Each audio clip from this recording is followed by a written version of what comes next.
La situation en Pologne, du point de vue médical, elle est pour l'instant assez bien contrôlée. Nous sommes déjà à la troisième semaine d'isolation de plus en plus importante des citoyens et on a aujourd'hui à peu près 3500 cas détectés et une trentaine de victimes du virus. Donc là, le gouvernement effectivement est très concentré sur les questions purement médicales, donc visant à limiter le développement du virus et ralentir la progression de la pandémie, et donc du coup la protection des hôpitaux contre la vague importante des malades.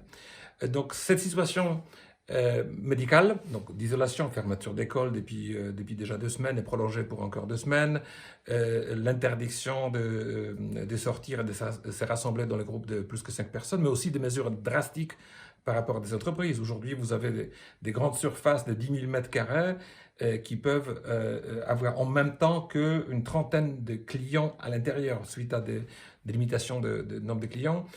Tout cela fait que le pays, d'un côté, ralentit la progression du virus, mais en même temps ralentit très vite du point de vue économique. Donc on a un virus économique qui est beaucoup plus aigu que sa partie médicale. Alors, court terme, c'est une très bonne nouvelle. Long terme, ça peut causer une situation dans laquelle la Pologne aura une descente économique plus importante. Et suite à cette descente économique plus importante, une période de retour à la normalité qui risque d'être aussi très lente.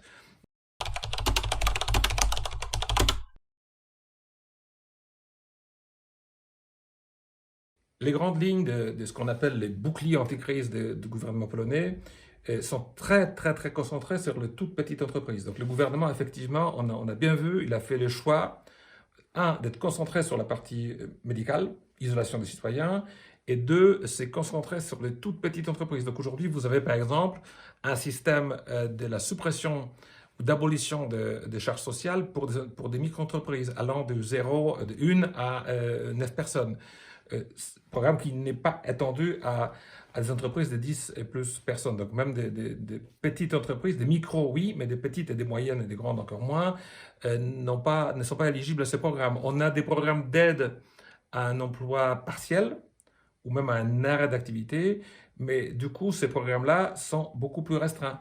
Donc, le point général, c'est que le programme tel qu'il est aujourd'hui, il vise des tout petits et il est effectivement très limité pour les entreprises plus importantes. Quant au volume, on parle aujourd'hui de 10% des PIB à peu près en Pologne, 50 équivalent de 50 milliards d'euros, sachant que les cash réels qui ira aux entreprises, aujourd'hui, c'est à peu près un cinquième de cette somme. Le reste, c'est plus des garanties, c'est des sommes qui vont être éventuellement injectées dans le système bancaire. Mais ce système bancaire, même si sa liquidité va être supportée, il est en même temps régulé très fortement, comme dans tous les pays européens.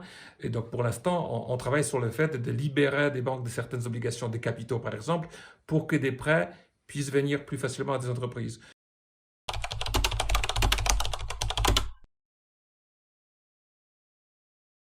Alors, un point qui est pas très présent aujourd'hui dans le discours en Pologne, c'est aussi la dimension européenne de la crise.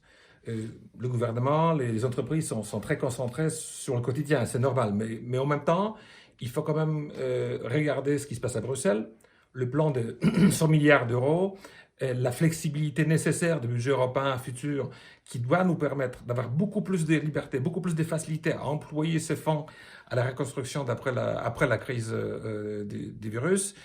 Ce sont des éléments qu'il faut discuter aujourd'hui. La Pologne, encore une fois, étant concentrée sur elle-même, n'a pas été très active. Donc la stratégie que nous avons chez Léviathan, c'est être très présent à Bruxelles, c'est être très actif sur ce sujet pour que on puisse quand même profiter des fonds européens. Deux, quand même, assurer que l'Europe, après la crise, après les virus médical et les virus économiques, soit l'Europe que nous avons connue il y a quelques mois, donc l'Europe de marché ouvert, à ce que les protectionnismes et les nationalismes ne reviennent pas sous le couvert de la lutte contre le virus.